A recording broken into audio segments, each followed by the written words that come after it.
And whilst that might sometimes make me feel different and alienated, which I think you've talked about, I think it can also give me the space from within which I can then tell a story that might sometimes be different to the standard story, put it that way.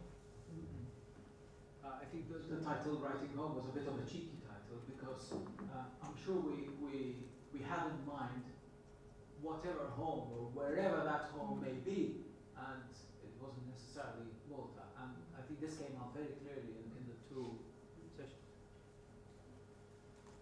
In my case, the language I use dictates the theme, the feeling. For instance, I like using practical examples. Jebla, stone. To me, they mean different things. Emotionally, there's a whole baggage that each word has, for me personally. And I work according to that baggage. That is my own personal situation and the way I look at the world. So that's what language is to me. It's a tool which dictates what I'm going to sculpt with it itself. Which is why in my book I ended up using a mixture of Maltese and English at some point, because when I started to use that mixture, that is when the book came alive.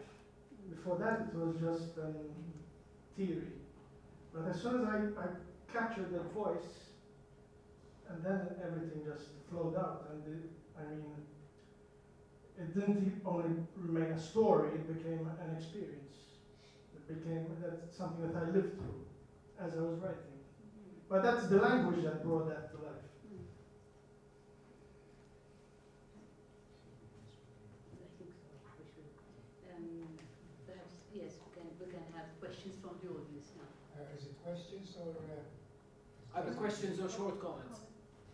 Short comments. Just to get people involved. Yes, Yes. just get everyone involved. That's it.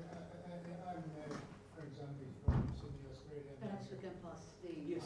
Shall I take? I'm here for. I'll public. But I had a few comments to do. For instance, I'm very excited to be in this building because I was here 55 years ago as a teenager, 18 years old, when Duncan turned 90, and he had a function in the Aula Magna. And I was here as a member of the San Francisco Theatre Company at Marsa to present the tableau about Narnia Tarrebha, Duncan. And that's something that got into me.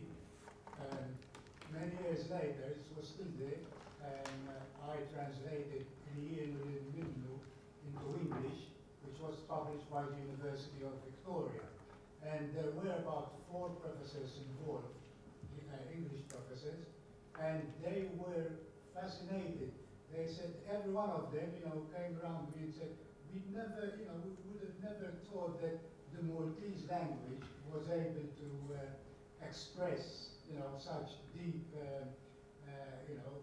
thoughts and, the